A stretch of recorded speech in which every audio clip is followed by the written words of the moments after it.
Ce soir, nous accueillons Marc Alévi. Bonsoir Marc. Bonsoir François, tu vas bien? Très bien, merci. Très heureux de t'entendre. Ce sera un webinaire formidable compte tenu de notre invité ce soir. Marc Alévi, pour ceux qui ne te connaîtraient pas, tu es physicien, philosophe, conférencier. Tu es titulaire d'un diplôme de l'École polytechnique de Bruxelles. Tu as été élève d'Ilya Prigogine, un physicien d'exception, et prix Nobel 77. Tu es un spécialiste de prospective, de complexité, de systémique, de noétique. Vous inquiétez pas, on va expliquer tous ces mots-là et on va faire simple.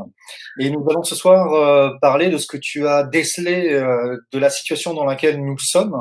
Parce qu'évidemment, à première vue, la situation est affolante. Alors, du point de vue sanitaire, évidemment, la crise du Covid n'a échappé à personne.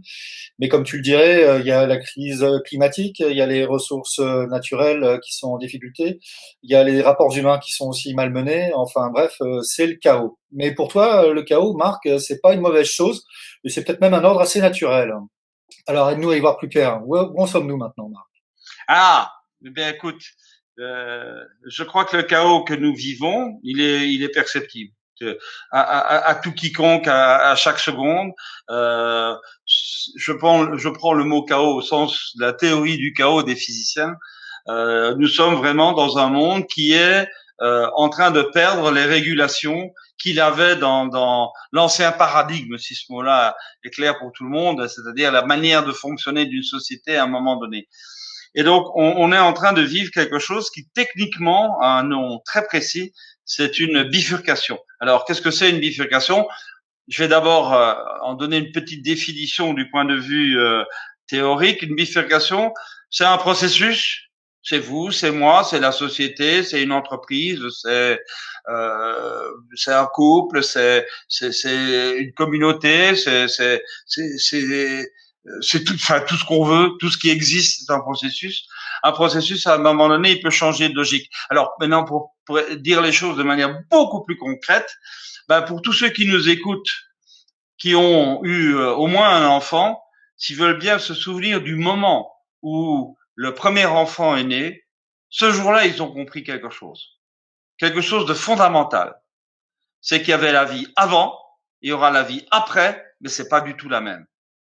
La logique de vie change avec la naissance du premier enfant. C'est plus la même perspective, c'est plus le même référentiel, c'est plus la même organisation et de l'espace et du temps, etc., etc., etc. Ça, c'est une bifurcation. Dans les entreprises, c'est la même chose. Une nouvelle technologie débarque, bam, il faut absolument tout réorganiser. Quand l'informatique est arrivée dans les entreprises dans les années 73, 74, 75, il a fallu tout réinventer. Tous les métiers ont dû être mis en ordre et il a fallu inventer une autre manière de fonctionner. Ça s'appelle une bifurcation. Eh bien, ce dont je vais vous parler cet après-midi, ce soir plutôt, c'est de dire que nous sommes en train de vivre une bifurcation colossale à l'échelle planétaire du système socio-économique humain. Au niveau global, nous sommes en train de changer de référentiel. Et cette hypothèse-là, elle a été formulée, tu l'as rappelé tout à l'heure, dans le cadre du travail avec Ilya Prigogine. C'est une hypothèse qui était formulée en 1981. Donc, tu vois, c'est pas récent. Il y a 40 ans qu'on a posé cette hypothèse pour des tas de raisons que j'évoquerai en cours de route. Et donc, tout ce que je vais vous expliquer, c'est de vous dire, nous vivons un changement radical. Alors, quand on vit un changement radical, il y a deux questions. La première, c'est pourquoi est-ce que le système d'avant, le paradigme d'avant ne pourrait pas continuer? Donc ça, c'est la problème des ruptures, on va les voir. Et puis derrière, c'est oui, mais bon, puisqu'il y a rupture, il y a un nouveau paradigme qui va émerger. Qu'est-ce qu'on peut en dire d'intelligent sans faire de la science-fiction? On est quand même des scientifiques. On n'est pas là pour rêver, écrire des romans sur un futur plus ou moins sympathique ou plus ou moins effrayant selon les désirs de l'auteur. Et donc, on est là devant une problématique qui est pour nous, à l'époque, en 1981, je rappelle ça, on était embêtés du point de vue des méthodes, en disant, OK, le système d'avant, on le connaît et on peut voir là où ça coince, mais le système d'après, qu'est-ce qu'on peut en dire sans délirer, sans faire du roman? Et là, on a trouvé une méthode. La méthode, elle était finalement très simple. C'est d'aller voir des historiens, essayer d'imaginer l'aventure humaine que c'est pour des physiciens théoriciens, d'aller discuter avec des historiens en disant, est-ce que vous êtes d'accord qu'on collabore ensemble et qu'on travaille ensemble? Hein, c'est vraiment une aventure humaine pour le dire là, parce qu'il y a rien de commun. C'était génial. Vous pouvez pas savoir, c'était fabuleux. Et donc les historiens, on leur a posé une seule question, c'est de dire, mais est-ce que des bifurcations, et on leur a expliqué dans leurs mots à eux ce que ça signifiait pour nous, les bifurcations qu'on croit être en train de vivre, est-ce qu'il y en a déjà eu dans le passé? Et les historiens, s'ils nous avaient dit, non, il n'y a rien eu, ça veut dire que le système s'arrête, le projet s'arrête, on n'a aucun matériau, on peut faire de la science-fiction, mais ça ne nous intéressait pas. En revanche, les historiens tout de suite nous ont dit, oui, bien sûr, des bifurcations, il y en a eu. Il y en a eu plein, des changements de paradigme. Il y en a eu tellement plein qu'en fait, l'histoire n'est jamais qu'une succession de paradigmes. Et alors là, on commence à rentrer dans le vif du sujet. Je vous la fais courte. On a travaillé pendant 3 ans avec des historiens. Là, en 5 minutes, je vais vous dire les résultats. Les résultats, c'est de dire quoi? C'est de dire, un paradigme comme tout ce qui existe, comme toi, François, comme moi, comme ceux qui nous écoutent, comme l'arbre que j'ai devant moi, c'est un cycle de vie. Ça naît, ça croît, ça arrive à maturité, ça décline et ça disparaît. Un paradigme, c'est comme ça. Et l'histoire humaine n'est qu'une succession de paradigmes qui se suivent sans se ressembler. Par exemple. Notre paradigme à nous actuellement, on appelle ça la modernité. Hein, c'est l'âge moderne, c'est né à la Renaissance. J'insiste bien, c'est né à la Renaissance. Ça a commencé à croître avec la période humaniste. On rentre dans la période de grande croissance avec le rationalisme extraordinaire du XVIIe siècle, avec des gens fabuleux, avec des Descartes, avec des Pascal, avec des Spinoza, avec des Leibniz. Bon, on arrive à maturité. Là, c'est la période des Lumières, qui est l'apogée en fait de la modernité. On a des Kant, on a des Locke, on a tous ces gens-là. Et puis après, on commence à décliner. Ça, c'est le 19e siècle, c'est le positivisme où on réduit la réalité humaine à 2-3 principes beaucoup trop simples, beaucoup plus rationnels, beaucoup trop carrés, beaucoup trop éloignés de la sensibilité, éloignés de l'intuition. Il faut absolument que ce soit du factuel au sens le plus primaire du terme. Et puis on rentre dans le 20e siècle, c'est la débandade, on le verra mieux tout à l'heure, c'est la débandade, c'est le nihilisme. C'est la fin de la religion du progrès. C'est Auguste Comte qui parlait de la religion du progrès. Et on arrive à une religion du progrès qui débouche sur quoi? Sur Verdun, sur les tranchées de 14-18, sur Auschwitz, sur le Colima du côté des soviétiques, sur Seveso, Bhopal, enfin tout ce qu'on peut imaginer. Et on se dit, est-ce que c'est vraiment ça le progrès? Arrêtons-nous, réfléchissons. Est-ce que c'est vraiment ça le progrès? C'est celui-là qu'on veut? Et aujourd'hui, on le vit clairement. On est en train de rentrer on est rentré, on verra mieux les détails tout à l'heure. On est rentré dans une zone complètement chaotique qui fait que, on est dans un monde dérégulé. La dérégulation, tu la connais, la dérégulation climatique, la dérégulation des océans, la dérégulation en termes de diversité des espèces. On est de la dérégulation monétaire, dérégulation commerciale, dérégulation géopolitique. On est en plein dedans. On est juste dans une zone où les principes régulateurs du paradigme d'avant sont plus du tout opérants. Et donc, on est en train d'être devant de se poser devant un dilemme colossal. Est-ce que oui ou non on continue à ne pas vouloir voir la réalité en face et on va droit à l'effondrement et on donnerait raison aux collapsologues, ce qui m'énerve un peu. Ou alors on se dit, mais non, il y a une solution de sortie, il faut sortir de ce chaos. Et ça, moi, physicien des systèmes complexes, je dis oui, ça existe, ça s'appelle l'émergence. Il faut faire émerger un nouveau paradigme. Et c'est ça dont on va parler. Quelles sont les raisons pour lesquelles l'ancien paradigme est en train de s'effondrer? quels sont les leviers qui sont à notre disposition pour faire sortir ce nouveau paradigme dont nous avons besoin pour que nos enfants et nos petits-enfants puissent vivre un monde qui soit un monde viable et vivable. Ouais, c'est Donc, ça qu'on a envie de t'entendre dire et ce qu'on a envie d'entendre. On n'a pas envie d'entendre des catastrophes et des collapsologues se répandre sur le fait qu'on va traverser des époques sombres et qu'on n'en sortira jamais. Non, tu dis qu'on va en sortir. En revanche, toi, tu es capable, toi et d'autres, tu es capable de faire le bilan du chaos, c'est-à-dire de dénoncer qu'est-ce qui est devenu chaotique, quels sont les grands éléments qui sont des éléments de rupture, et à partir de cela, qu'est-ce qui va repartir après. Donc il y a une bonne bon, nouvelle derrière et il y a des signes qui sont encourageants. alors, c'est de nouveau encourageant. Il faut se méfier des mots. Il faut se méfier des mots. L'histoire n'est pas déterministe. Ça veut dire que tout n'est pas écrit et que on peut se dire ah bah oui bah de toute façon tout est foutu, c'est l'effondrement des collapsologues, ou à l'inverse l'espèce d'optimisme béat qui consisterait à dire ah mais de toute façon tout va bien, tu vas voir on va s'en sortir, on s'en est toujours sorti et va bien y avoir une solution quelque part. C'est ni l'un ni l'autre. Je pense que si nous les humains, nous ne prenons pas conscience du fait que notre avenir est à construire et il est à construire avec notre cerveau et avec nos mains, si on comprend pas ça, eh bien, il se passera rien. Donc, c'est là où moi, je voudrais insister pendant tout cet entretien que nous allons avoir, c'est justement de faire passer cette idée, l'avenir est à construire, mais il est à construire dans un champ de contraintes. Tout n'est pas possible. Mais dans ce qui est possible, faisons-le, bon Dieu. Bien sûr. Alors on va reconstruire, donc on va reconstruire sur un champ de ruines. Mais est-ce que tu peux nous dire qu'est-ce qui est en train de se casser la figure? Quels sont les éléments qui te font dire que c'est une zone chaotique?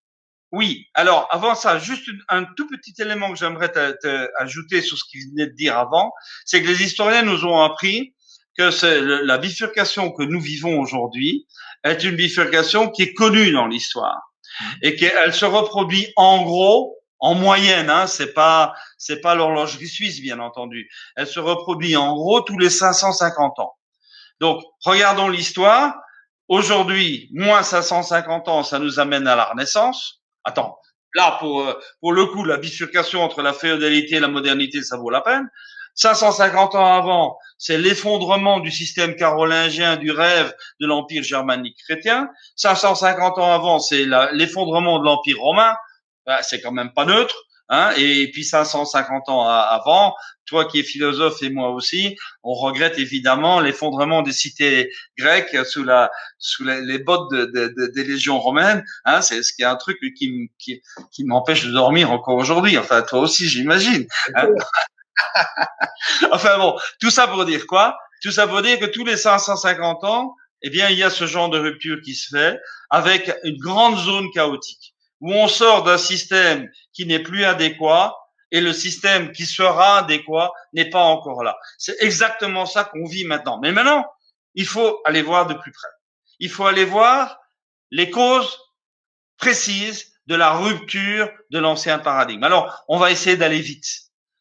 Première rupture, un système socio-économique humain, la première chose dont il a besoin, c'est de ressources. On a besoin de manger tous les jours, on a besoin de respirer tous les jours, on a besoin d'eau, on a besoin moi qui vis en Bourgogne, d'un peu de vin rouge tous les jours. Hein, on a besoin de ça, mais est-ce qu'on les aura? Alors, quand on regarde les ressources, il faut regarder l'évolution de la demande en ressources et l'évolution de la capacité d'offre en ressources. C'est du bon sens. Alors, la capacité l'évolution de la demande en ressources, c'est en fait relativement simple. C'est que plus il y a d'êtres humains sur Terre, plus il y a de besoins, plus il y a de besoins, plus il y a de demandes. Donc, la demande évolue comme la démographie. Et la démographie, on la connaît bien. La démographie, c'est une courbe extraordinairement exponentielle. Ça démarre tout doucement et puis hop, ça partit. Alors, qu'est-ce qui s'est passé? Si on veut bien se rappeler l'histoire de l'humanité, en gros, à la naissance du petit Jésus, petit clin d'œil, on est à quelques centaines de millions sur Terre. On arrive à 1800. À 1800, on est 1 milliard. En 1900, on est 1,7 milliard. En 1926, probablement, on dépasse les 2 milliards. En 2000, on arrive à 6 milliards. Aujourd'hui, on a dépassé les 7 milliards et demi et on sera aux alentours de 10 milliards en 2050. Alors, on comprend bien que c'est une explosion. C'est une explosion exponentielle. Alors, évidemment, quand on regarde ça avec un œil économiste un peu naïf, on se dit, mais t'as vu ça, la demande augmente. Donc, c'est génial. On est dans une expansion de l'économie, dans une croissance de l'économie qui est fabuleuse. Oui, d'accord. À la condition que nous ayons les ressources pour satisfaire les demandes en question. Est-ce qu'on les a? Ah! Alors que si on regarde du côté des ressources, on voit des trucs curieux quand même. On voit d'une part, qu'il y a des ressources renouvelables et des ressources non renouvelables. Jusque-là, ça va. Les ressources renouvelables, c'est une bonne nouvelle, elles se renouvellent. Mais elles ne satisfont au maximum que 15 à 20% des besoins actuels de l'humanité. Pour tout le reste, on dépend des ressources non renouvelables. Et par définition, une ressource non renouvelable, chaque fois qu'on puise dans le réservoir, il y en a de moins en moins dans le réservoir. Donc, autrement dit, un jour ou l'autre, il y aura plus de ressources non renouvelables et il faudra qu'on vive tous sur les ressources renouvelables. Et encore, les ressources renouvelables, il faut s'en méfier. Parce que je te donne juste un petit exemple, c'est les éoliennes. On voit partout des champs d'éoliennes se développer un peu partout en France. Une éolienne, on nous dit, ah, mais c'est génial parce que le vent, il est gratuit. Le vent, c'est de l'énergie solaire, elle est là, on peut l'utiliser, c'est juste bien. Oui, c'est vrai. Ah, indiscutablement. Indiscutablement, le vent, il est gratuit. Le problème est que pour transformer du vent, qui est de l'énergie de mauvaise qualité, en quelque chose qui s'appelle l'électricité et qui est de l'énergie de haute qualité, donc utilisable, il faut une machine épouvantable qui, elle, utilise énormément de ressources non renouvelables. Donc, c'est un leurre fondamental de parler d'énergie renouvelable. Il n'y a pas d'énergie renouvelable. Il y a des carburants plus ou moins gratuits, mais il faut des machines non renouvelables pour transformer ce carburant plus ou moins gratuit en quelque chose d'utilisable, à savoir de l'électricité ou autre. Donc, on est dans une équation difficile là. Donc, moi, ce que je veux en arriver à dire, c'est de dire ceci. C'est que d'une part, on a une demande en ressources qui est une exponentielle très, très, très croissante. D'autre part, on a une capacité de ressources qui ne fait que diminuer, évidemment. Ce qui est renouvelable se renouvelle, donc reste à peu près étal. Et ce qui n'est pas renouvelable, forcément diminue. Donc, on a une courbe croissante et une courbe décroissante qui se croisent. Et le point de croisement, il est très intéressant. Il est très intéressant. Pourquoi? Parce que avant qu'on arrive à ce point de croisement, nous sommes dans une logique d'abondance apparente. La demande est inférieure à l'offre. Tout va bien. Et ça a été le credo pendant toute la modernité. Par contre, une fois qu'on passe de l'autre côté de ce point de croisement, c'est l'offre qui devient définitivement inférieure à la demande. Et on est dans une situation de pénurie. Donc ce point de croisement, il est fondamental. Il est quand? Quand? Dites-moi quand? C'est quoi la date? La date, c'est en gros à l'an 2000. En l'an 2000, on est passé de la logique d'abondance à la logique de pénurie. Et ça, c'est quelque chose qu'il est vraiment indispensable de bien comprendre. Nous sommes aujourd'hui déjà dans une logique de pénurie, c'est-à-dire que l'évolution de la demande est définitivement supérieure à l'évolution de l'offre. Mais c'est pas un drame en soi. Ça veut dire simplement que la première rupture sur le paradigme du passé, c'est qu'on n'est plus dans l'abondance. Très bien. Alors, on a un énorme défi pour construire ce qui sera le nouveau paradigme. Il faut accepter l'idée que nous ne serons plus jamais dans l'abondance. Et pour ça, il faut donc répondre à ce défi de la pénurie. Qu'est-ce qu'on fait pour répondre à ça? Oui. On répond par un mot magique. Mon premier mot magique, c'est le mot frugalité. Alors, c'est pas un mot grossier, la frugalité. La frugalité, ça veut pas dire l'ascèse, ça veut pas dire la souffrance absolue, etc. Non. La frugalité, c'est une définition toute simple. Dans tout ce que nous faisons moins mais mieux. Moins, c'est quantitativement moins. Mieux, c'est qualitativement mieux. Et moi, je voudrais bien qu'on applique ça. C'est au sens le plus concret du terme. Notre vie, c'est un ensemble de verbes d'action. Essayons de réfléchir. Comment appliquer moins mais mieux? Travailler moins mais mieux. Ça vous dit ça? Quand on dit ça à quelqu'un, il dit, ah bah oui, bien sûr, travailler moins mais mieux, ça me plaît bien, moi. Ça ne veut pas forcément dire travailler moins d'heures. Ça veut dire de regarder son agenda avec lucidité. Et ça veut dire le regarder avec un regard critique tel qu'on se rencontrera, on se rend compte à ce moment-là que dans ce que nous faisons ou ce que nous faisons faire, il y a une quantité phénoménale de choses qui ne servent à rien. Il faut arrêter de faire des trucs qui servent à rien.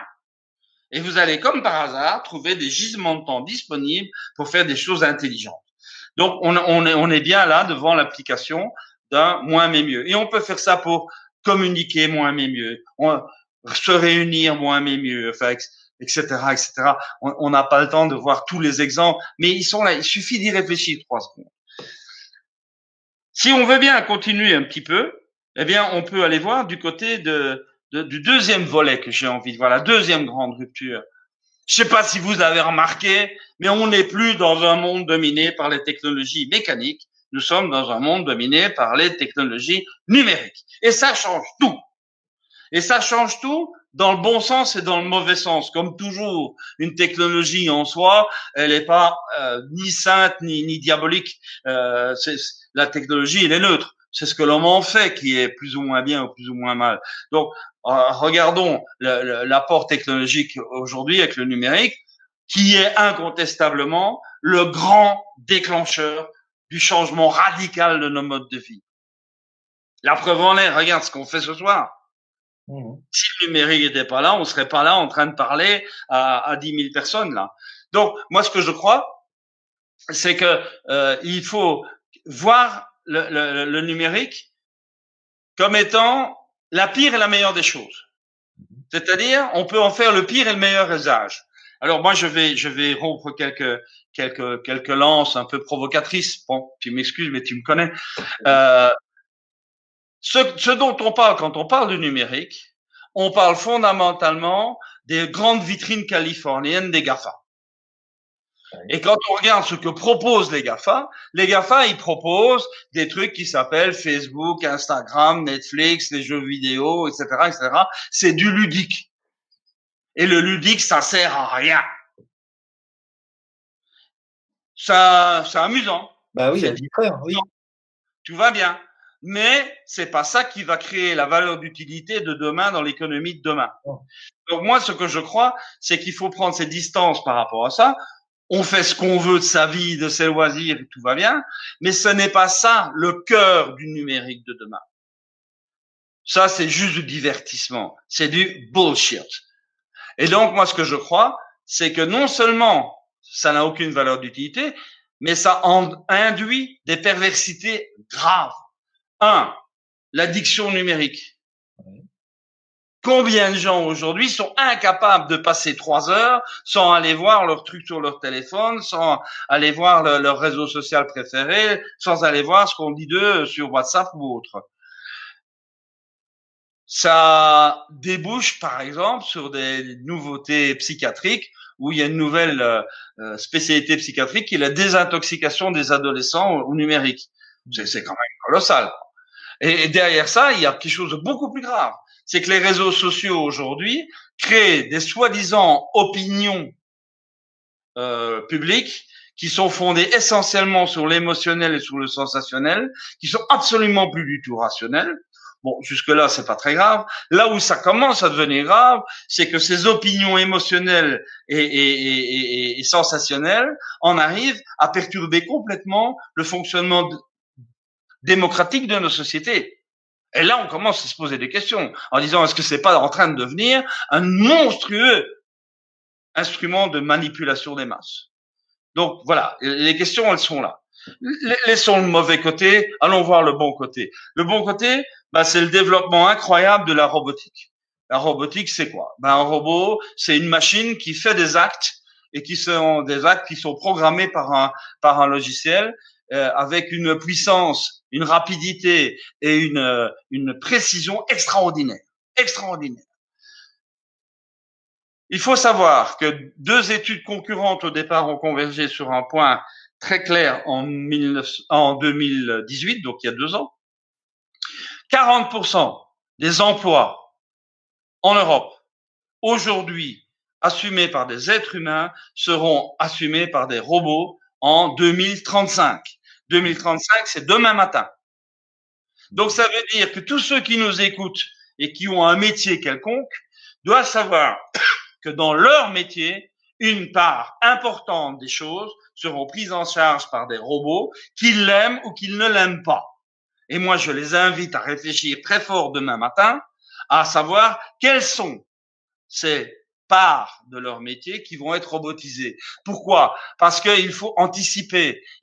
La robotisation, il faut l'anticiper. Sinon, on la subit. Et quand on la subit, il est trop tard. Il faut l'anticiper de 3 points de vue. 1, savoir ce qui va être robotisé. 2, savoir comment on va financer la robotisation. 3, comment on va faire pour faire évoluer les métiers des collaborateurs qui sont autour de nous vers quelque chose qui n'est pas robotisable. C'est des enjeux colossaux. Il faut y aller. C'est demain matin. Il faut pas attendre 20 ans pour ça.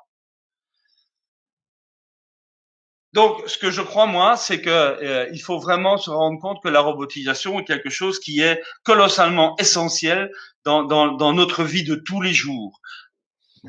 Alors, j'en arrive au troisième point. C'est la notion d'algorithmisation. Dans les algorithmes, on en parle beaucoup, c'est un mot qui fait joli. Quand on parle d'algorithme, en général, on parle de IA. Et là encore, je vais être très désagréable. IA, en général, on veut dire par là intelligence artificielle. L'intelligence artificielle, ça n'existe pas. Un ordinateur, c'est une machine électromécanique la plus stupide du monde. Elle fait juste une chose, mais elle le fait très bien et très vite. Elle ajoute des 0 et des 1. C'est tout ce qu'elle fait. Et quand elle additionne des 0 et des 1, elle le fait en fonction d'un logiciel qui est une invention de l'intelligence humaine. Il n'y a pas d'intelligence artificielle. En revanche, ces techniques-là permettent d'amplifier l'intelligence humaine. Donc moi, je parle d'intelligence amplifiée. Je parle d'intelligence augmentée, ce qui est d'ailleurs la définition que IBM en a donnée depuis quelques années. Ils veulent plus entendre parler d'intelligence artificielle. Oui, évidemment, la puissance de calcul de ces machines nous permet de faire une amplification colossale de ce que nous avons dans la tête et que sinon nous ne pourrions pas utiliser avec nos moyens de calcul internes. On a là quelque chose qui est fabuleux, mais qui change tout, qui change incroyablement les métiers. Quand j'étais, écoute, il y a 2 mois, je pense, j'étais à un congrès de médecins et on parlait de l'interférence entre les systèmes experts et la médecine traditionnelle. Et en gros, l'idée, c'est de dire, aujourd'hui, avec des systèmes experts et des systèmes algorithmiques, on va probablement avoir des puissances de qualité de diagnostic bien supérieures à celui d'un médecin. Parce qu'on a accès à 1 milliard de données, alors que le médecin, il a accès peut-être aux 200, aux 300 ou 3000 dossiers qu'il a dans la tête. Et donc, forcément, la puissance diagnostique va être extraordinairement développé. Aujourd'hui, un système comme Watson chez IBM, il a des performances de diagnostic correct de l'ordre on peut discuter à perte de vue, mais entre 80 et 90%.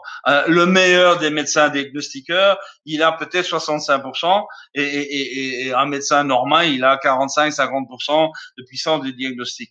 La conclusion de ce congrès, dans la bouche même du président de ce congrès, médecin, était fabuleuse. Il a dit, mesdames, messieurs, le métier de médecin est en train de changer radicalement. Et bon Dieu, aujourd'hui, avec le coronavirus, il a drôlement raison.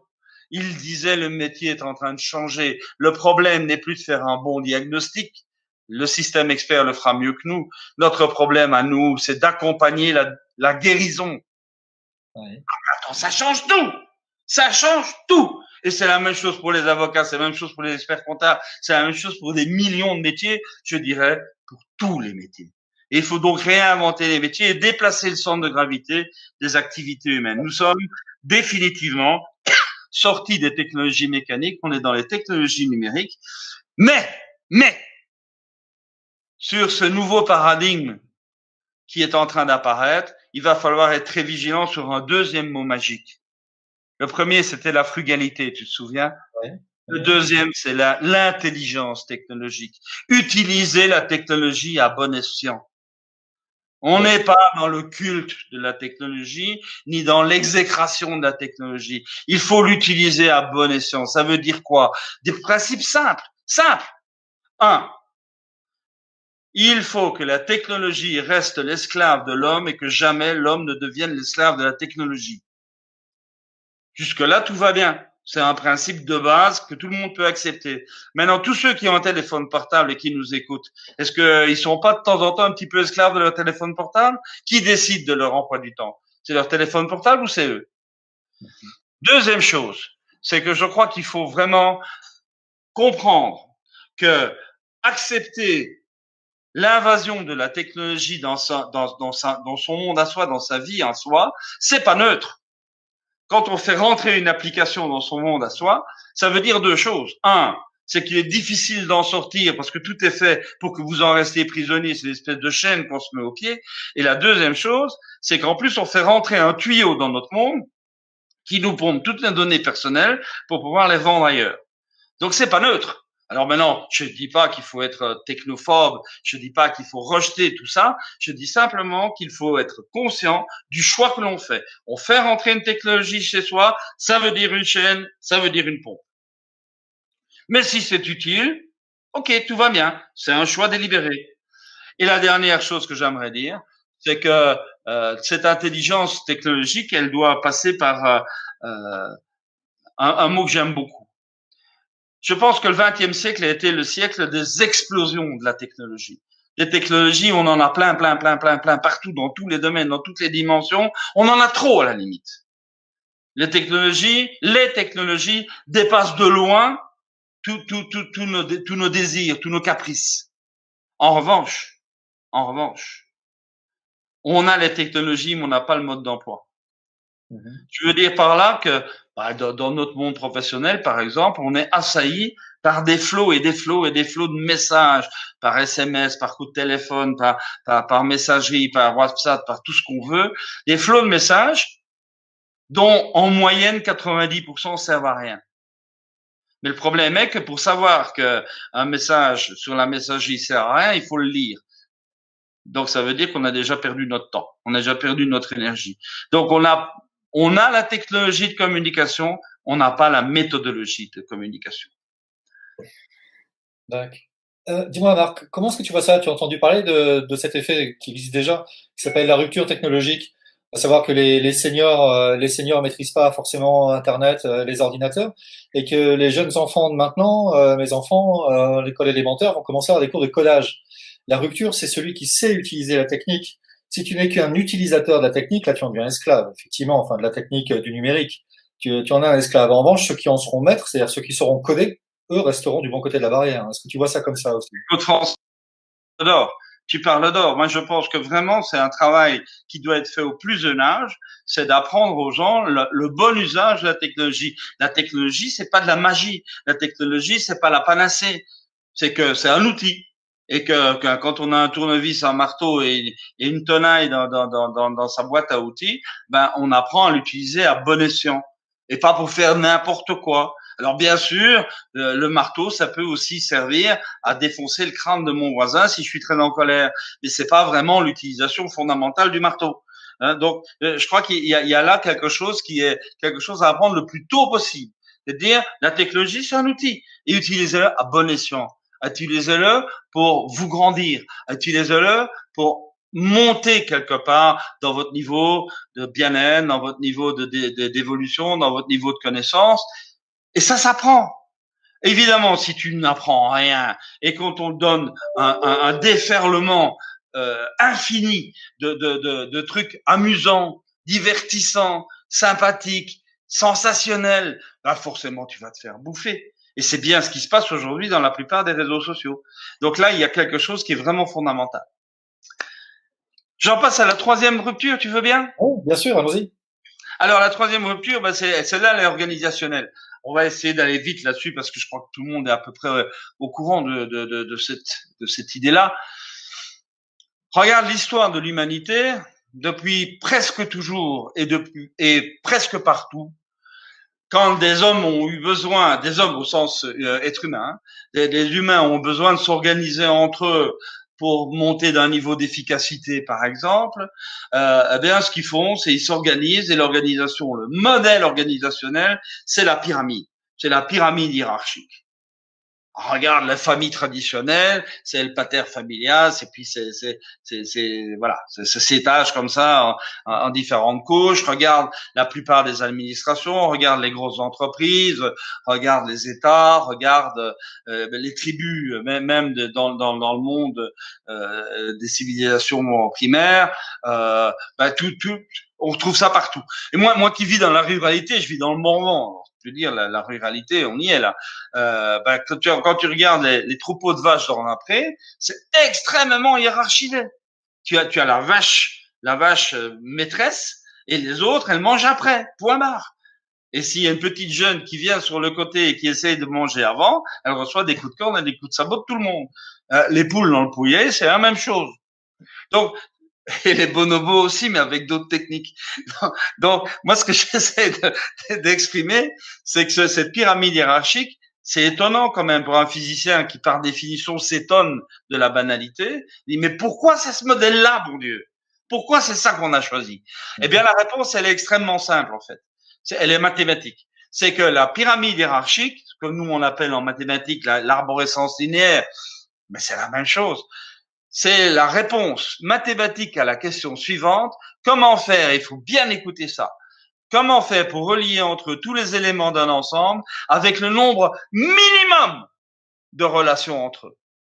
Pourquoi? Parce que c'est un optimum économique, évidemment. Moins il y a de relations entre les gens, moins on passe de temps, d'énergie et donc d'argent à maintenir ces relations. Donc, moins il y en a, mieux ça marche. Sauf que cet optimum économique, il y a un prix à payer pour l'avoir.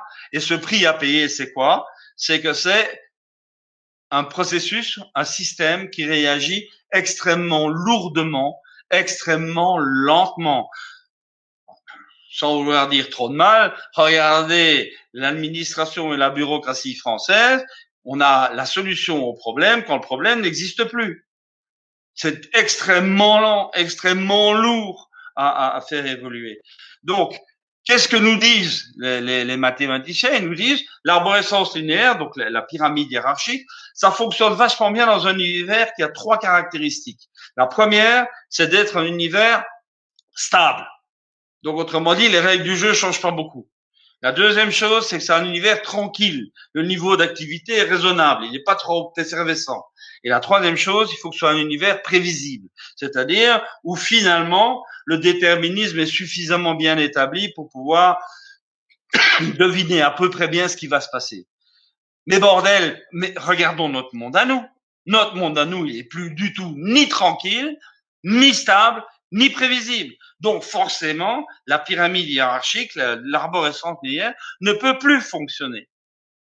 Donc qu'est-ce qu'on dit alors? On va voir les matheux et on leur dit, mais on fait quoi à la place? C'est quoi le modèle alternatif? Eh ben, la réponse est très simple, c'est de dire, vous êtes dans le modèle le plus pauvre en relation, il faut passer dans un modèle le plus riche possible en relation. Et ça s'appelle un réseau. Regarde ce qui se passe ce soir. On est en train de vivre une expérience de réseau avec des milliers de personnes. Donc, on est bien clairement dans quelque chose qui est une autre manière de fonctionner. Mais les règles du jeu sont plus du tout les mêmes. Mais plus du tout. Donc, il faut réinventer un mode de fonctionnement où on n'est plus dans une pyramide hiérarchique, mais où on est dans des réseaux de petites entités ou communautés, sans communautarisme bien entendu, mais de petites communautés de vie reliées entre elles avec beaucoup d'interactions entre elles et surtout reliées entre elles par un projet fort commun. Ah, mais ça change tout. C'est une autre manière de fonctionner. Alors voilà, donc on est en train de basculer de quelque chose qui était depuis des millénaires bien établi, c'est la pyramide hiérarchique, dans un mode de fonctionnement réseau qui est un tout autre mode de fonctionnement et qui est très organique, qui est beaucoup plus complexe, qui est beaucoup plus subtil, mais infiniment plus riche en relations. Voilà. Alors, on en arrive là maintenant au quatrième défi. Le quatrième défi, je vais essayer de pas être trop long parce que je vois que le temps passe très vite. Ouais. Le quatrième défi, il dit quoi? Il dit notre modèle économique fondamental aujourd'hui, il est né à la Renaissance, mais il s'est incroyablement développé avec la révolution industrielle. Ce modèle économique, c'est le modèle financiero-industriel. Industriel, ça veut dire quoi? Ça veut dire que les deux principes de base, c'est la masse, la taille, le gigantisme. Nous sommes dans de la production de masse, nous sommes dans la consommation de masse, nous sommes dans la distribution de masse, nous sommes dans des médias de masse, nous sommes dans du marketing de masse. Il faut que ce soit grand, il faut que ce soit gigantesque. Et ce gigantisme a été incroyablement développé au XXe siècle, essentiellement par la culture économique américaine. Et que pour pouvoir financer ce gigantisme, les besoins en capitaux sont colossaux. Et donc, on comprend pourquoi le modèle est devenu financiero-industriel. Il ne peut pas y avoir de développement du gigantisme industriel sans qu'il y ait l'apport des ressources financières nécessaires pour pouvoir faire les investissements. Donc, le modèle est financiero-industriel. Et contrairement à ce que j'entends beaucoup trop souvent, il faut arrêter de cracher dans la soupe.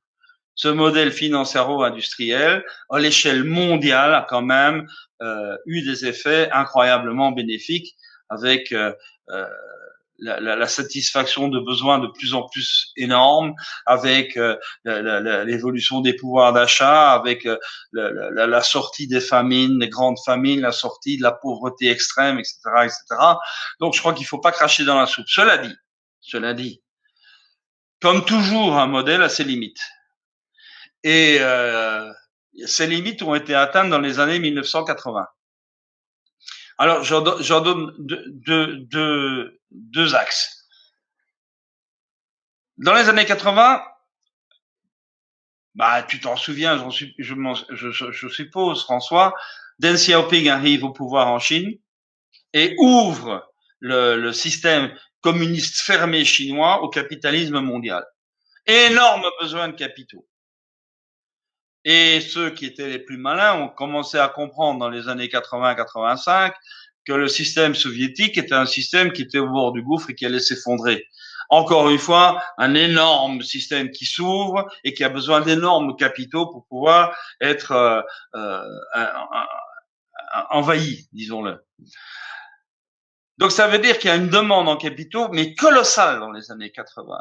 Et alors il se passe quelque chose de fondamental. C'est qu'à ce moment-là, le besoin en capital devient tellement énorme. On va chercher tout le monde. On dit à tout le monde, souvenez-vous, en France, il y avait Bernard Tapie et des gens comme ça qui proclamaient la beauté d'un système où tous les citoyens, plutôt que d'être bêtement des thésaurisateurs sur leur compte les livrets A, allaient devenir des investisseurs en bourse, etc. Il y avait plein d'émissions là-dessus et c'était incroyable. Et donc, on a vu une chose fondamentale, et c'est là où je veux en venir. C'est que, avant, la finance était au service de l'économie réelle, était au service de l'entreprise. Et dans les années 80, le rapport de force a changé. Le rapport de force a changé et c'est en fait la finance qui est devenue la maîtresse du jeu économique et l'entreprise qui est devenue son esclave. L'entreprise n'était plus perçue du tout comme une porteuse à long terme de métiers, de savoir-faire, d'intelligence, était devenue comme une machine à produire des dividendes et à alimenter le financiarisme spéculatif. Et on est bien là dans une inversion, mais colossale, avec derrière ça, évidemment, plein de bulles qui ont explosé. Il faut te souvenir, 2001, la bulle Internet. Alors, je te parle pas de 2007, 2008, la bulle des subprimes, etc. Et toutes celles qui nous attendent, parce que attends, on va sortir du coronavirus. Là, je te dis pas, c'est les surprises qu'on va avoir. C'est-à-dire que c'est pas des surprises.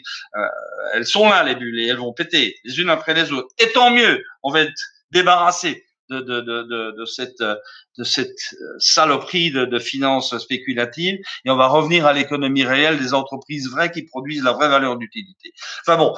Et donc, je continue. Ça, c'est la première rupture. La deuxième rupture, elle est intéressante aussi. Pendant tout le XXe siècle, l'obsession, c'était les économies d'échelle. Il fallait baisser les prix de revient, parce que si on veut vendre beaucoup, forcément, il faut que le prix de vente soit le plus bas possible. Et le prix de vente, pour être bas, doit nécessairement impliquer un prix de revient le plus bas possible. Forcément. Donc, on est bien là dans une course à l'économie, l'économie en termes de sous, dans l'économie, dans toutes les dimensions de toutes les entreprises. Très bien. Tout le XXe siècle, ça a été ça. Ça a été la standardisation, ça a été la mécanisation, ça a été l'automation, ça a été les délocalisations, ça a été la robotisation, ça a été tout ce que tu veux. On est bien là dans l'obsession de faire baisser les prix de revient pour faire une course affolante au prix le plus bas sur le marché. Sauf que, dans les années 1980, encore une fois, on a commencé à toucher au dernier bastion. Et le dernier bastion, c'était quoi? Le raisonnement est à la fois extrêmement subtil et extrêmement con. Si on veut garder un rapport qualité-prix constant et qu'on veut baisser les prix, il n'y a qu'une seule manière de faire, c'est de baisser la qualité. Forcément. Si on baisse le dénominateur et si on veut garder le ratio constant, il faut baisser le numérateur aussi. Donc la qualité doit baisser. Et à ce moment-là, il s'est passé quelque chose d'intéressant, c'est qu'on a commencé à lésiner sur la qualité des matières premières, des savoir-faire, des main-d'œuvre, des process, etc., etc., etc. Mais il y a une réaction. Et la réaction de certains marchés était très claire en disant et là, le prix, d'accord, mais pas pour de la merde. Souvenez-vous, on est dans les années 80, Jean-Pierre Coff. Vous vous souvenez de Jean-Pierre Coff? Il était extraordinaire quand même, à gueuler comme un putois sur toutes les chaînes de TV et de radio. Hein, c'est de la merde en parlant de l'agroalimentaire. Bon, ben, qu'est-ce qu'il disait? En gros, il disait, mais attendez, touchez pas la qualité. Parce que là, ça va plus. Là, on est à la limite du système. Et moi, je me suis souvenu à ce moment-là d'une phrase que mon grand-père disait et que je trouve du bon. Enfin, il était paysan, mon grand-père, et avec le bon sens qui les caractérise, il disait je ne suis pas assez riche pour me payer du bon marché, parce que le bon marché, ça finit toujours par coûter beaucoup trop cher. Mais c'est une réalité profonde. Le bon marché finit par coûter trop cher. Moi, quand je vivais, enfin, j'ai vécu beaucoup de ma vie aux États-Unis, on te faisait de la publicité pour te dire achetez-vous un t-shirt à $1. C'est la vérité. Tu as acheté un t-shirt pour $1. Très bien. Mais ton t-shirt, tu me portais une journée. Moi, j'étais à Atlanta, donc il faisait chaud, donc tu transpires. Donc le soir, tu le mets dans la machine à laver, ben, ça sort comme une serpillière, il est immétable. Hein. Ça a plus de forme, ça a plus rien. Donc ça veut dire, si tu veux avoir un t-shirt propre tous les jours, tu dois dépenser $365 de t-shirt. Bon, tu achètes 10 t-shirts à $10, t'en as pour 10 ans. Et là, on voit la différence, et c'est là où je veux en venir, c'est fondamental. La différence entre le prix bas et la maximisation de la valeur d'utilité. Et qu'aujourd'hui, on est en train de basculer d'une logique de prix bas à une logique de maximisation de la valeur d'utilité. Moi, je me fous de savoir quel est le prix d'achat. Je veux savoir ce que je vais dépenser pendant toute la durée de vie de mon produit pour l'utilité que j'en ai. T'achètes une voiture, bah oui, t'as son prix d'achat, c'est clair. Mais tous les jours, à partir du moment où tu as la propriété de cette voiture, tous les jours, tu vas payer pour la taxe, pour l'assurance, pour le carburant, patin, couffin, entretien, dépannage, et ce pendant toute la durée de vie de ta voiture. Moi, ce qui m'intéresse dans l'esprit de mon grand-père, c'est la totalité des dépenses que je vais faire sur cette voiture, et pas seulement son prix d'achat, toutes les dépenses par rapport à l'utilité que j'en ai. Et dès le moment où on raisonne comme ça, on se dit, mais dans le fond, est-ce que j'ai besoin d'une voiture? Est-ce que c'est malin que je sois propriétaire d'une voiture? Regarde, dans les grandes villes aujourd'hui, les gamins, ils veulent même plus passer leur permis de conduire, ils veulent pas avoir de voiture. Il se déplace en transport en commun ou en train. Enfin oui, c'est un transport en commun, mais sur les plus grandes distances. Ou bien qu'est-ce qu'ils font? Blablacar. Et donc on est bien là dans un basculement. Et ça c'est important. Un basculement d'une logique de la propriété des choses à une logique d'accès à l'usage des choses. Airbnb, c'est pas autre chose.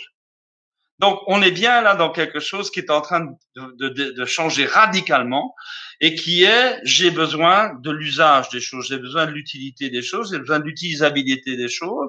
Et le problème n'est plus tellement le prix d'achat. C'est un autre débat, ça. Et donc, là-dedans est en train de se construire la nouvelle économie. Et pour pouvoir construire cette nouvelle économie de la valeur d'utilité, ça change radicalement les règles du jeu. Parce que si je veux, allez, je suis patron d'une PME, je fais des produits industriels, des outils, on va dire des outils, pour faire simple. Hein.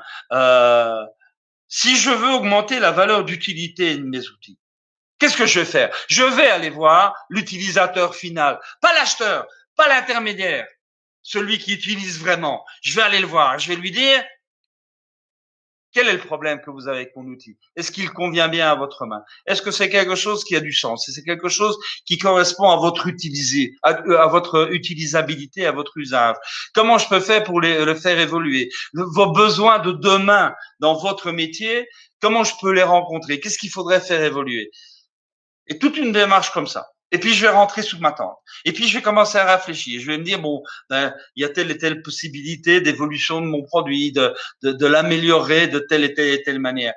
Et je vais finir par avoir une espèce de connivence avec mon utilisateur final. Qu'est-ce que j'ai fait en faisant ça? Est-ce que j'ai fait des énormes investissements matériels en termes, par exemple, de finances? Ben non. J'ai rien investi du tout en termes d'argent. J'ai juste consommé du temps et de l'intelligence et du talent. Donc, ça veut dire que si je veux augmenter la valeur d'utilité de mes produits, je dois investir des ressources immatérielles. Ah, mais ça change tout. Parce que les ressources matérielles, là, on l'a bien compris pendant les 2 siècles qui viennent de s'écouler, les investissements de ressources matérielles, donc essentiellement financières, l'objectif, c'est les économies d'échelle, de faire baisser le prix de revient, bien sûr, et c'est très bien. Mais si je suis dans une démarche d'augmentation de la valeur d'utilité, je dois investir des ressources immatérielles, du talent, de l'intelligence, du temps, de l'écoute, etc., etc., etc. Et là, il y a quelque chose de miraculeux qui se passe. C'est que sur les ressources immatérielles, il n'y a pas d'économie d'échelle. Vous mettez 20 crétins dans une salle, ça fera jamais un prix Nobel. Vous prenez un ingénieur de recherche et développement, vous doublez son salaire, il n'aura pas 2 fois plus d'idées, 2 fois meilleures. Ça n'est pas vrai. Il n'y a pas d'économie d'échelle sur les ressources immatérielles. Donc, ça veut dire que tout le modèle financiero-industriel s'effondre. On n'a plus besoin de devenir gros, il faut devenir intelligent. Et c'est une toute autre logique économique. Et c'est celle-là qui est en train de monter en puissance aujourd'hui. Et alors, bon, ben, on continue. La dernière? On fait la dernière? Allez, c'est parti. La dernière rupture, c'est là, toi et moi, on va se retrouver sur notre plan philosophique. C'est de poser la question simple. C'est pourquoi les gens se lèvent le matin? Qu'est-ce qui les fait marcher? C'est quoi leur moteur intérieur? C'est quoi leur ressort? Où vont-ils puiser leur énergie de vie? Et là, bah, les réponses ont été très, très, très évolutives. Moi, je suis d'une génération où ma maman, elle me disait, Marco, tu dois réussir dans la vie. Tu dois réussir dans la vie pour pas être dans la dèche comme moi je le suis. Et pour réussir dans la vie, il n'y a pas 1000 manières de faire. Tu dois étudier beaucoup, tu dois travailler beaucoup. C'est comme ça qu'il faut faire pour réussir dans la vie. Et je suis sûr que parmi les milliers de personnes qui nous entendent là pour l'instant, je suis pas le seul du tout à avoir entendu cette chanson-là. Et puis il y a une autre chanson. L'autre chanson, c'est de dire, ah ben non, c'est pas réussir dans la vie, parce que réussir dans la vie, c'est réussir dans le regard des autres, c'est dans l'échelle sociale, c'est de l'extériorité. Non, non, moi ce que je veux, c'est réussir ma vie à moi, dans mes yeux à moi, dans mon intériorité à moi. D'accord. Dans les 2 cas de figure, il y a quand même quelque chose qui est intéressant. c'est que celui qui veut réussir dans la vie, et toi, François et moi, on en a connu plein, et ceux qui nous écoutent aussi, réussir dans la vie, pour eux, ça veut dire tuer père et mère, ça veut dire écraser tout ce qu'il y a sur le chemin. Et ceux qui veulent réussir ma vie ou leur vie, comme ils disent, ben on en a connu aussi, qui sont des gens qui sont prêts à instrumentaliser et à manipuler tout ce qu'il y a autour d'eux. Dans les deux cas de figure, on a affaire à quand même des maladies égotistes graves. Et dans les deux cas de figure, on se dit, tiens, comment on va faire? On l'a dit tout à l'heure, il faut commencer à fonctionner en réseau collaboratif, travailler en réseau collaboratif avec une collection d'énergumènes parfaitement égotiques et égocentrés, ça va pas être coton quand même. Hein. Donc moi, ce que je voudrais vous proposer, c'est de dire que la cinquième mot magique sur le nouveau paradigme qui est en train d'émerger, c'est un mot, je suis pas français, donc je sais qu'il faut manier les mots en France avec une certaine prudence, mais je le dis quand même, mon mot. Le mot que je voudrais utiliser, c'est le mot spiritualité. Le mot spiritualité, je le déconnecte immédiatement de la notion de religion. La religion est affaire privée et chacun peut fonder sa spiritualité sur des croyances religieuses ou non. C'est pas mon débat aujourd'hui. Mon débat aujourd'hui, c'est juste de dire que la spiritualité philosophiquement parlant, c'est l'ensemble de toutes les démarches qui visent à donner du sens. Qui visent à donner du sens et de la valeur à ce que l'on est, à ce que l'on fait, à ce que l'on devient, tant personnellement que collectivement. C'est ça la spiritualité, c'est essayer de trouver ou de donner du sens. Et ce que je voudrais bien, moi, c'est mettre le doigt sur une chose qui est très intéressante depuis quelques dizaines d'années. C'est que les générations montantes, dont on dit beaucoup trop de mal, elles sont en train de changer les règles du jeu à ce sujet. Et elles sont en train de dire, moi, vous me demandez de faire des choses, mais si ce que vous me demandez de faire n'a pas de sens, je le fais pas. Et donc, moi, je crois qu'il y a là quelque chose qui est une révolution. Petite anecdote personnelle. Moi, quand j'ai commencé mon doctorat en philosophie des spiritualités, on était au milieu des années 70, on rentrait dans une quelconque bibliothèque universitaire ou une librairie quelconque.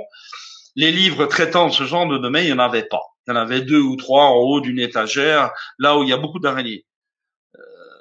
On va aujourd'hui dans une grande librairie, disons Fnac ou autre, peu importe, ce sont des pans entiers, des murs entiers, remplis de livres sur spiritualité, ésotérisme, religion, épanouissement personnel, développement personnel, etc., etc. Des pans entiers. C'est devenu le pactole des éditeurs aujourd'hui. C'est quand même symptomatique du fait que la question se pose. Ça veut juste dire qu'on est en train de sortir de ce 20e siècle nihiliste qui a, par définition, nihil en latin, rien, qui dit je ne crois en rien, je ne veux fonder sur rien, je veux être dans le scepticisme total, je veux être dans l'indifférentisme total, dans l'indifférencialisme total, et puis là maintenant on se dit mais attends, on va où là? Donnons du sens aux choses. Donnons du sens. Et ça veut dire quoi donner du sens? Ben, ça veut dire 2 choses. Ça veut dire poser 2 questions. La première question, quelle est ma bonne raison d'exister? C'est Camus qui disait la chose suivante, la seule question philosophique est celle du suicide. À savoir, dites-moi maintenant pourquoi vous ne vous suicidez pas. Si vous ne vous suicidez pas maintenant, c'est que vous avez une bonne raison de vivre. Eh bien, dites-la. Et l'autre chose, la deuxième question qui va encore plus fort, je crois, et qui va heurter, je pense, certains de nos auditeurs. La deuxième chose, c'est celle-ci. C'est répondre à la question, au service de quoi vais-je mettre mon existence? L'humanisme qui naît à la Renaissance avait répondu en disant, l'homme est au service de l'homme et rien que de l'homme. Et on se souvenait de Protagoras d'Abdère qui disait l'homme est la mesure de toute chose. Si effectivement on prend ça comme définition, eh bien on en arrive à dire que l'homme est la seule mesure de sa propre démesure et on voit où ça nous mène. Donc moi je pense qu'il faut remettre ça en cause. Je pense que l'homme ne prend sens que par rapport à quelque chose qui le dépasse. Et en disant ça, je fais absolument pas du tout référence à quelques dieux personnels hors de l'univers auquel il faudrait dédier sa vie et son existence. C'est pas de ça dont je parle. Je dis que par exemple, une bonne idée, c'est de se dire aujourd'hui où il y a un dérèglement colossal au niveau de notre rapport à la nature, c'est de se dire que l'homme devrait se mettre au service de la vie avec un grand V. La vie. Non pas la vie humaine, la vie. Et d'être quelque part le promoteur de la vie et de se mettre au service de la vie. Les problèmes écologiques s'effondrent, il n'y en a plus. On se met évidemment au service de quelque chose qui nous dépasse, qui s'appelle la vie. Et on peut faire la même chose avec la connaissance, la pensée, l'intelligence, l'esprit, appelez ça comme vous voulez. Tout ça m'importe peu. Ce qui m'importe, c'est qu'on sort du nombrilisme narcissique qui a été la clé de voûte de l'évolution de la modernité dans les 2 derniers siècles. Il faut sortir de ce nombrilisme. Non! L'homme n'est pas le centre du monde. L'homme n'est pas le sommet du monde. L'homme n'est pas le but du monde. Il est quelque part un chemin pour l'accomplissement du monde. Et s'il n'est pas ce chemin de l'accomplissement du monde, il n'a pas de raison d'exister. Et s'il n'a pas de raison d'exister, eh bien, le monde va se rebeller contre lui et va nous envoyer des coronavirus. Parce que c'est bien de ça dont on parle aujourd'hui. C'est la révolte de la vie contre un prédateur qui tue la vie. Voilà. Alors moi, je crois qu'on en arrive à la conclusion, François, si tu veux bien. Ouais. Allons-y. On y va? Allons-y, Marc. Bon. Alors, essayons de nous figurer un schéma très très simple. Nous sommes à la fin du paradigme de la modernité qui est né à la Renaissance et nous sommes au début de la montée en puissance d'un nouveau paradigme qui est à inventer, à construire.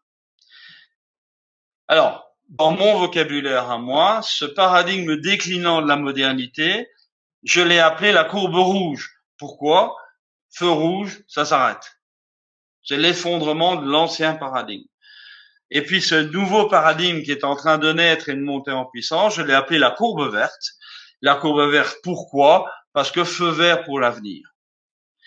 Et là, on rentre dans quelque chose qui est extrêmement bien connu des physiciens de la complexité, c'est quand un système s'effondre et qu'un nouveau système doit prendre le relais, entre les deux, il y a une zone chaotique, c'est-à-dire que les régulations du système précédent se délitent progressivement et régulent plus rien, mais que les nouvelles régulations du nouveau paradigme, elles sont pas encore là et elles régulent pas encore. Donc entre les deux, on est dans une zone de chaos.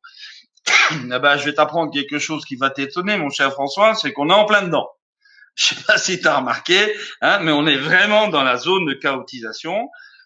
Et donc, il est de notre devoir, à nous, de prendre conscience de ça avec lucidité, de prendre les dispositions qu'il faut. Alors, avant d'arriver à la conclusion finale, mettons les choses un tout petit peu dans l'ordre de l'histoire. À peu près tous les historiens sont d'accord pour dire que le début du déclin de la modernité, c'est la guerre 14-18. La grande guerre. Une guerre immonde, une boucherie pas possible, absurde, basée sur des nationalismes puérils. On a tué des millions et des millions et des millions de gens pour rien. Et à ce moment-là, quand tu es poilu dans les boues des tranchées de la Somme pendant 4 ans, tu commences à te poser sérieusement la question de savoir ce qu'on a voulu dire par le progrès de l'humanité. Parce qu'on te bassine avec ça depuis des siècles, et puis si c'est vraiment ça le progrès, il y a quand même des questions à se poser. Donc voilà. Début du déclin de la courbe rouge, la guerre 14-18. Les historiens nous disent, en gros, le nouveau paradigme sera vraiment opérationnel 150 ans plus tard. Donc on nous amène quelque part vers 2070-2080. Entre les deux, il y a la zone chaotique. Et la zone chaotique, pour des tas de raisons qui seraient trop longues d'expliquer ici, enfin, les historiens nous disent en gros, historiquement, c'est de l'ordre de 50, 60 ans.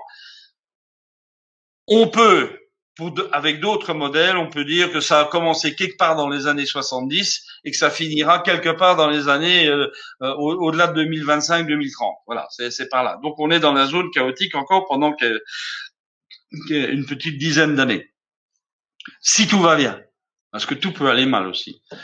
Donc voilà, ça c'est l'environnement historique. En gros, aujourd'hui, on est à peu près au point de croisement des deux courbes. Le coronavirus, par exemple, parce que c'est quand même l'actualité, pourrait être un déclencheur, pourrait être ce qui va amener une grande quantité de gens à se dire attends, il faut arrêter de fonctionner comme on fonctionnait avant, ça marche plus, il faut arrêter. On est franchement devant un mur et si on continue comme ça, on va se planter. Et on est en train de se planter et ça va aller vite. Donc, il est peut-être intéressant de se dire que on va changer toute une série de choses. Et on le voit. Regarde, le coronavirus et le confinement a amené des gens à fonctionner avec des comportements différents, avec des valeurs différentes, avec des relations différentes. Alors, est-ce que ça va durer ou pas? J'en sais rien. Est-ce que c'est juste une petite parenthèse et que la grande majorité des gens, dès que ce sera fini, et je mets des bémols sur fini, va retourner à ses mauvaises habitudes d'avant. Je peux espérer que non, mais c'est possible que oui.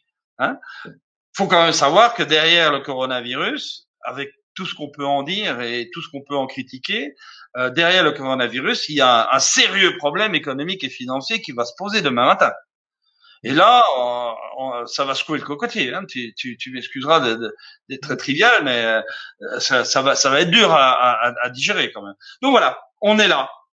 On est quelque part au milieu, croisement des deux courbes. Est-ce que ça va déclencher le basculement ou pas? J'en sais rien du tout. Je sais qu'une chose, c'est que si on ne déclenche pas ce basculement, on va donner raison aux collapsologues. Et les collapsologues, ils nous prédisent depuis des années maintenant que c'est l'effondrement final et que tout va disparaître, et tout est cassé et tout va être détruit. Moi, je voudrais regarder ça autrement. Regarder ça autrement. Et je voudrais, à tous ceux qui nous écoutent, François, j'aimerais leur donner de l'énergie pour les 25 ans qui viennent.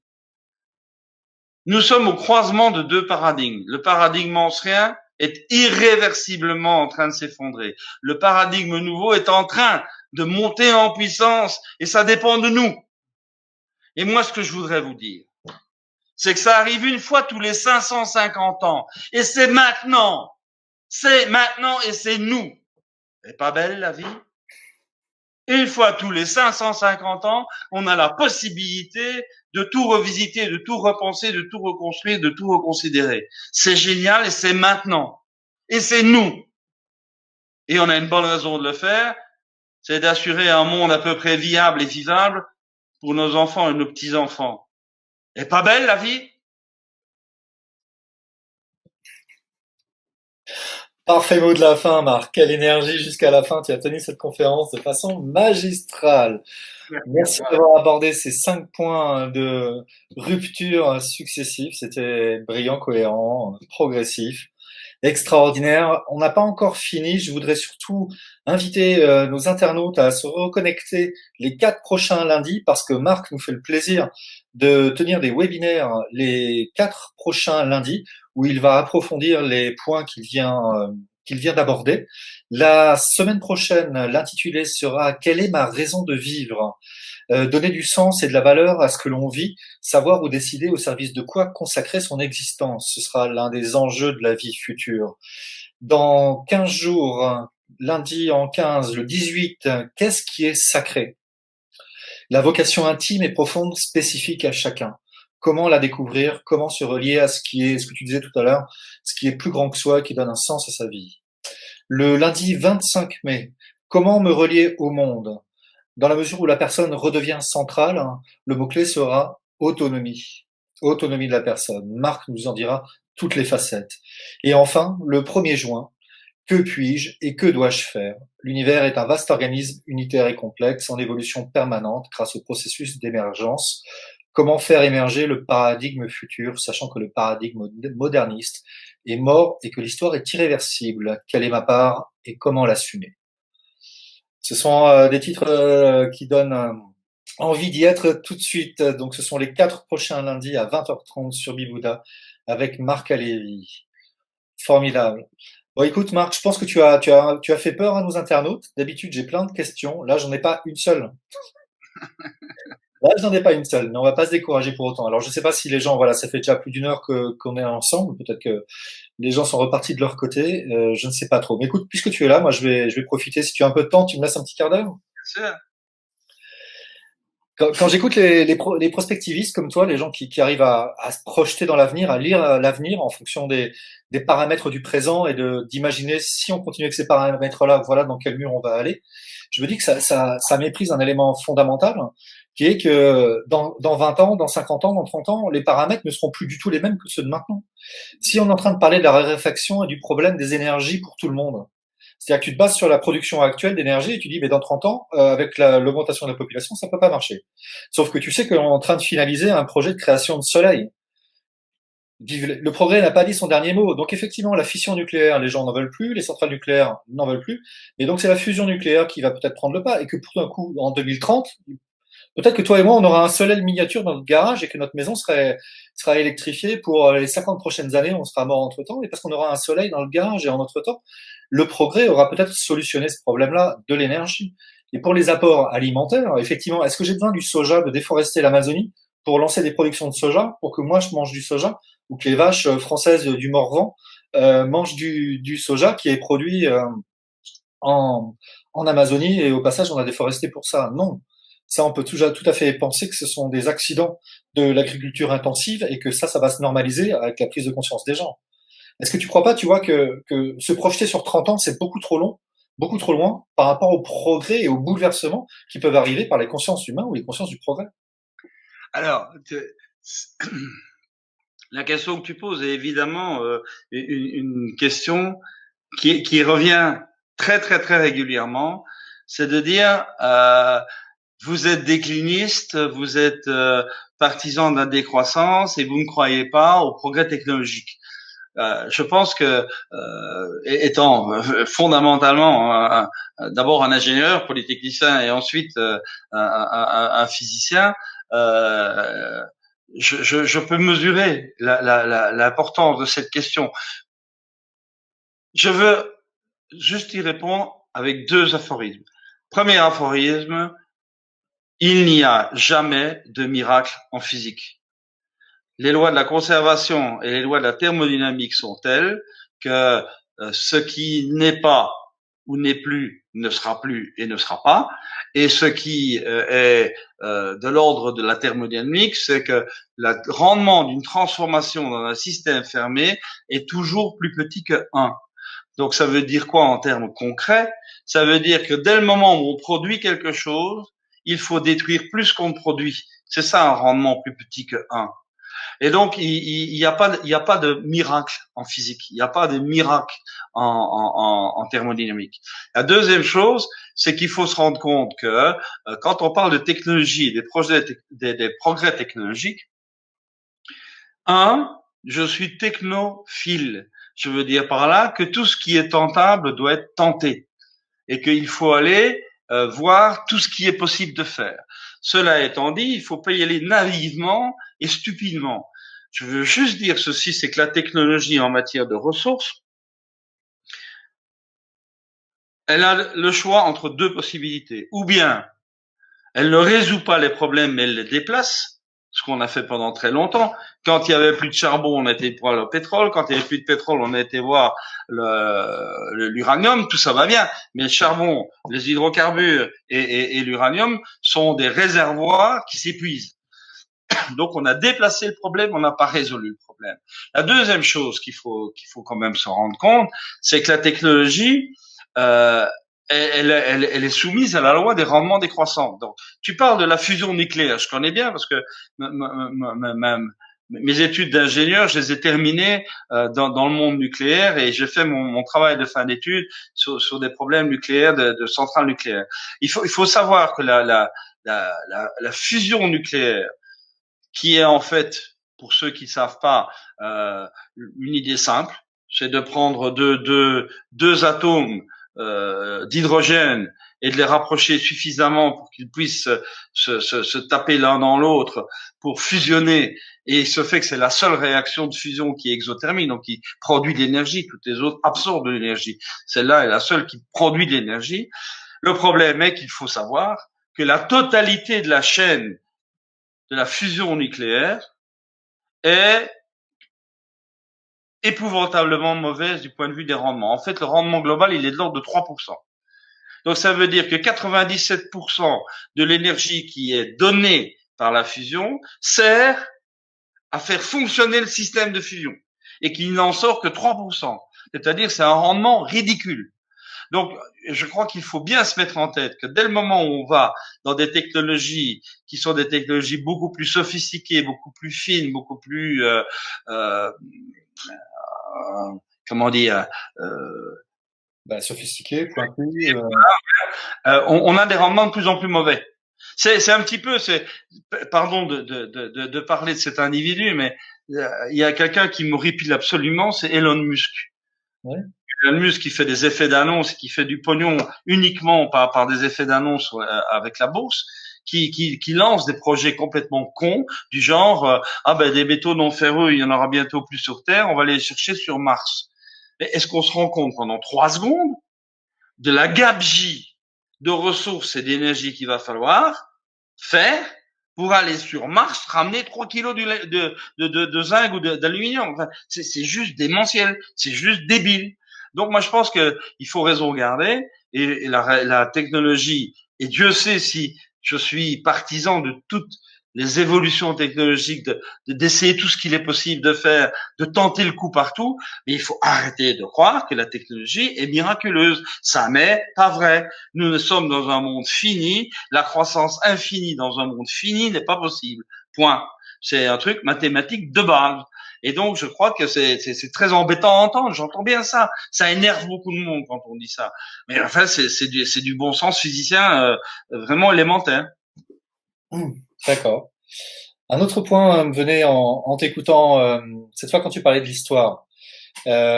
Effectivement, et les cycles historiques de 500 ans, je t'entendais avec Hegel et la raison dans l'histoire, c'est très chercher les cycles, enfin la raison dans l'histoire, voilà, un esprit qui serait un ordre, qui serait caché dans les cycles historiques. Tu sais, dans les années 90, il y a un philosophe qui a écrit un livre qui a fait beaucoup de bruit en philosophie politique, Francis Fukuyama, qui disait la fin de l'histoire. Tu sais, Oui. le modèle de la démocratie libérale, c'est la fin de l'histoire, c'est la fin dialectique de l'histoire, donc des changements et des bouleversements que tu as identifiés, que d'autres philosophes avaient identifiés aussi pour d'autres raisons. Et lui dit que la démocratie, c'est le système politique qui assure la plus grande stabilité et le plus grand bonheur pour tout le monde, et que le libéralisme est le système économique qui assure de la même façon, laisser passer, laisser faire, la plus grande possibilité d'échange entre les hommes, et donc personne ne va trouver à redire. Et donc la démocratie libérale, c'est la fin de l'histoire, il n'y a plus de changement dialectique, il y aura plus d'évolution. Toi, tu penses qu'il y a un cycle qui est encore plus souterrain, encore plus puissant que celui-là, et qui aura encore un mouvement dialectique? Ben, tu sais, je crois qu'il faut être toujours très prudent parce que, comme je te l'ai dit, j'ai travaillé pendant des années avec des historiens pour essayer de comprendre un peu toute cette histoire. Euh, Deux commentaires. Premier commentaire, Francis Fukuyama, je pense, c'est quelqu'un qui n'a pas fait de la science, mais qui a fait de l'idéologie. Il a voulu absolument prouver que l'américanisation du monde devait continuer et que le système américain est le seul viable à long terme, ce qui est notoirement faux et on le voit très clairement aujourd'hui. Donc, je crois qu'il faut être très très très prudent quand on utilise l'histoire de ne pas faire d'idéologie. Même Hegel, parce que c'est toi qui as fait référence à Hegel, même Hegel à la fin, il a commencé à fantasmer sur la notion d'État, un État sublime, un État absolu, un État au-delà évidemment de toute politicaille, mais qui était quand même une idéologie très très prussienne. Donc voilà, je crois que là il faut être très prudent. Alors moi ce que je voudrais dire, c'est que le temps de l'histoire est un temps multiple. Et j'espère être suffisamment clair sur ce point. Il y a le temps immobile, il y a les choses qui changent pas. Le cerveau humain, aujourd'hui, il n'est pas différent que le cerveau de l'homme de Cro-Magnon. Il n'a pas changé, c'est une quasi-constante. On n'est pas plus malin que l'homme de Cro-Magnon. Même on peut se demander si on n'est pas plus con parfois. La deuxième chose, c'est qu'il y a le temps, il y a donc la deuxième dimension du temps, c'est un temps qui évolue. On l'appelle linéaire, mais je crois qu'il est plus exponentiel, il est plus en croissant. L'univers évolue vers de plus en plus de complexité. Les sociétés humaines deviennent de plus en plus complexes. Si on regarde ce qui se passait à l'homme de Cro-Magnon, là dans sa caverne, par rapport à maintenant. Donc il y a une expansionnalité quelque part de l'évolution temporelle.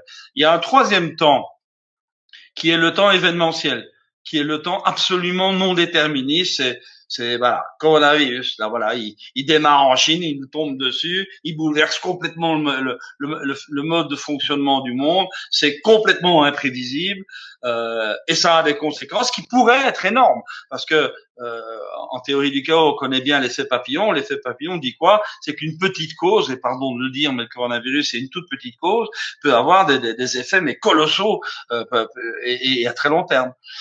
Et puis il y a le quatrième temps, c'est celui-là qui nous a intéressés, c'est celui-là qu'on a regardé, c'est le temps cyclique. Et ça, un physicien normalement, il a aucun problème à accepter l'idée que n'importe quel système a ses propres fréquences, ce qu'on appelle des fréquences propres. Donc, quand vous roulez en voiture avec la fenêtre arrière qui est un petit peu ouverte, à une certaine vitesse, vous allez voir toute votre voiture qui va trembler. Ah ben, ça veut dire qu'on est rentré en résonance avec la fréquence propre de la voiture. Donc, les fréquences propres, c'est tout système a des fréquences propres. Et donc, moi, ce que je pense, c'est que les cycles paradigmatiques, ça correspond à quelque chose qui ressemble bien aux fréquences propres du système humanité. Donc, je ne suis pas en train de dire que tout est cyclique dans l'histoire. Et c'est là où peut-être il faut se différencier du regard de Hegel. Tout n'est pas cyclique ou tout n'est pas exponentiel dans l'histoire. Il y a un mélange d'exponentiel, d'immobile, d'événementiel et de cyclique. Et que ce mélange fait toute la complexité et donc la possibilité de liberté de l'homme dans l'histoire.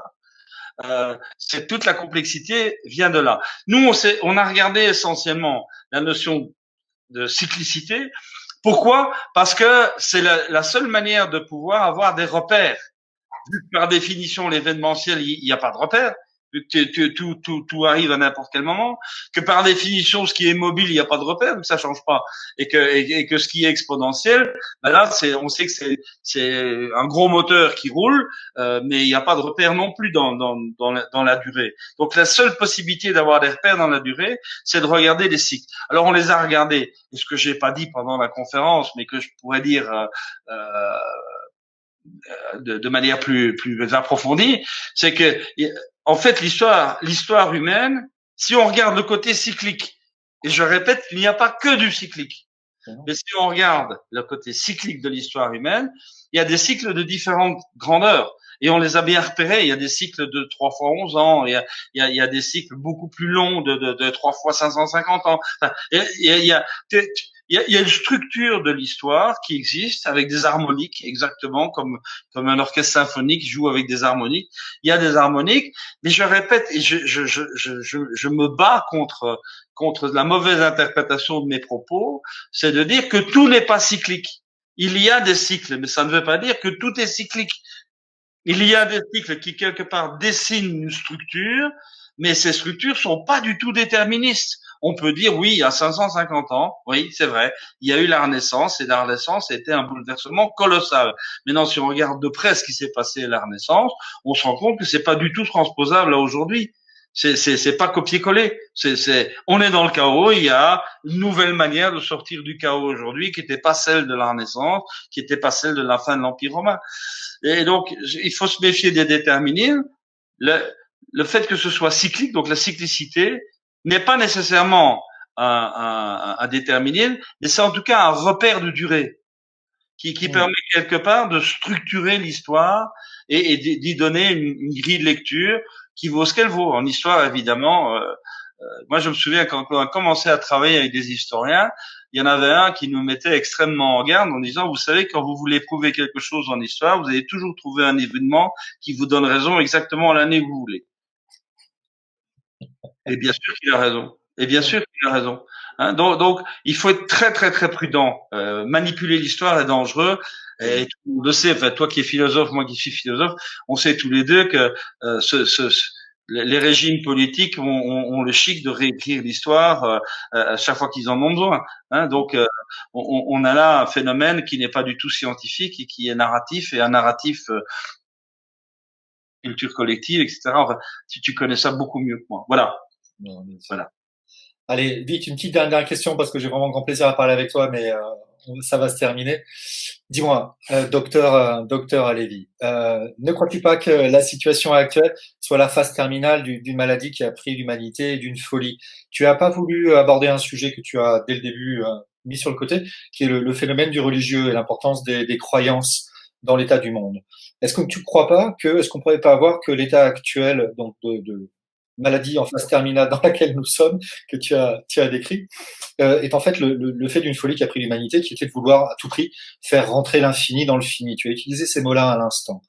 La volonté de faire rentrer l'infini dans le fini, c'est l'infinitisation des flux financiers, c'est l'infinitisation des ventes de produits sur toute la Terre entière, c'est l'infinitisation de la population mondiale qui, comme tu le disais, croît vers l'infini. Mais comme tu l'as dit très bien, nous sommes dans un monde fini. Et vouloir faire entrer l'infini dans le fini, bah, à un moment, ça casse, hein, immanquablement.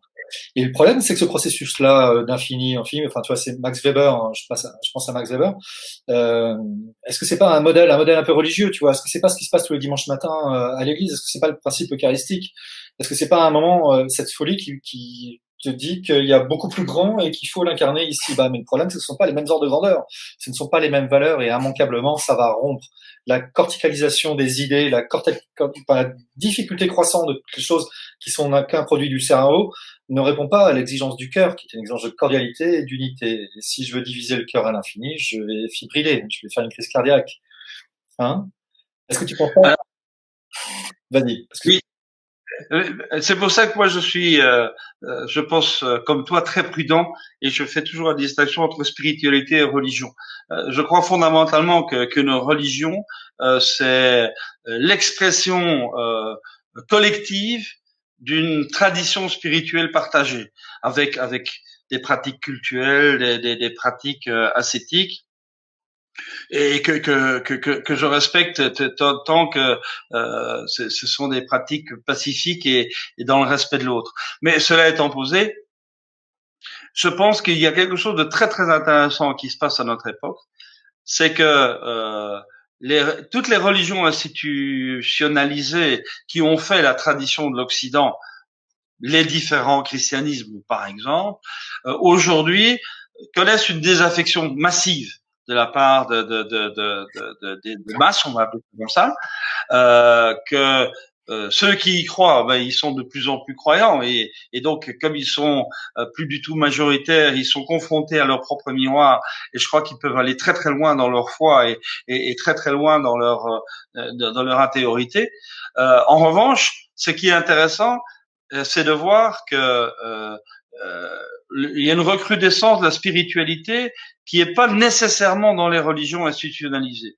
Aujourd'hui, on voit un engouement, discutable ou pas, sérieux ou pas, enfin, peu importe, mais un engouement pour des choses venues d'Orient. On peut parler d'engouement pour le bouddhisme, pour la méditation, pour parfois le taoïsme, le zen qui a été très à la mode à différents moments.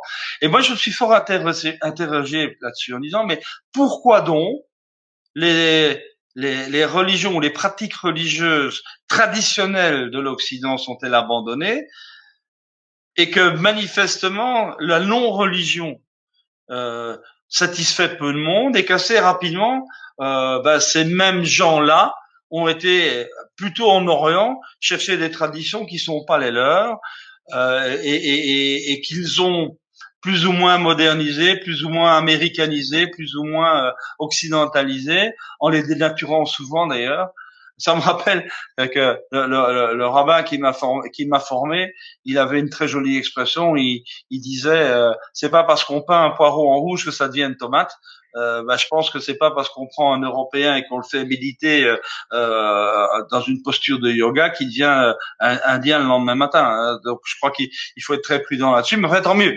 Ça veut juste dire qu'il y a là des gens qui cherchent une forme de spiritualité. Mais ma question, c'était, mais pourquoi dans le refus de leur propre tradition? Et moi, je pense, mais ça n'engage que moi, je pense que le refus fondamental aujourd'hui en Occident, c'est l'idée de la dualité, des deux mondes parallèles. Le monde de Dieu et le monde des hommes, le monde de la nature et le monde surnaturel, le monde de la matière et le monde de l'esprit. Cette dualité-là, à mon avis, aujourd'hui, la plupart des gens ont difficile à accepter. Et donc, pour reprendre tes mots, l'infini de Dieu n'est pas réductible au fini de l'homme, bien sûr. Et donc, quelque part, il y a un refus de cette dichotomie, de cet éclatement, de cette dualité. Et je pense que sans trop que ce soit dit, sans trop peut-être que ce soit perçu, et peut-être que c'est moi qui fantasme, on est en train de reconstituer quelque chose de l'ordre d'un monisme fondamental, pas loin de l'animisme. Regarde le nombre de gens qui aujourd'hui s'intéressent au chamanisme, à la philosophie amérindienne largement réinventée ces 50 dernières années. Enfin, il y a là manifestement une recherche de spiritualité non pas hors du monde mais dans le monde, dans la réalité, avec les finitudes du monde, avec les imperfections du monde. Et la question posée, et elle est vraiment posée, c'est dire, elle est posée depuis très longtemps et tu sais mieux que moi, François, c'est comment est-il possible qu'un Dieu parfait puisse créer un monde aussi imparfait? Et donc, ça veut dire que là, il y a quelque chose qui est inacceptable. Il y a une espèce de contradiction dans les termes qui a été écartée par les théologies pendant des siècles et des siècles et des siècles. Et aujourd'hui, au niveau du bon sens, on se dit, il y a un truc qui colle pas, là. Et là, il faut qu'on commence à aller voir ailleurs, voir autrement. Et le voir ailleurs, oui, c'est souvent du côté de l'Orient et c'est parfois très déphasé, très appauvri. Mais bon, pourquoi pas? Ça doit commencer quelque part. Moi, je pense qu'on est en train de recréer, là maintenant, dans le cadre de cette bifurcation dont j'ai parlé, je crois qu'on est en train de voir l'émergence d'une nouvelle forme de spiritualité, beaucoup plus à échelle humaine, et qui sort de cette contradiction entre l'infini et le fini, que tu as raison de souligner, évidemment. C'était formidable, merci beaucoup. Je te retrouve donc ainsi que vous tous et vos amis, votre famille, parlez-en autour de vous lundi prochain avec Marc Alévi à 20h30 sur Bibuda. Merci beaucoup Marc, merci à tous. Au revoir. Au revoir.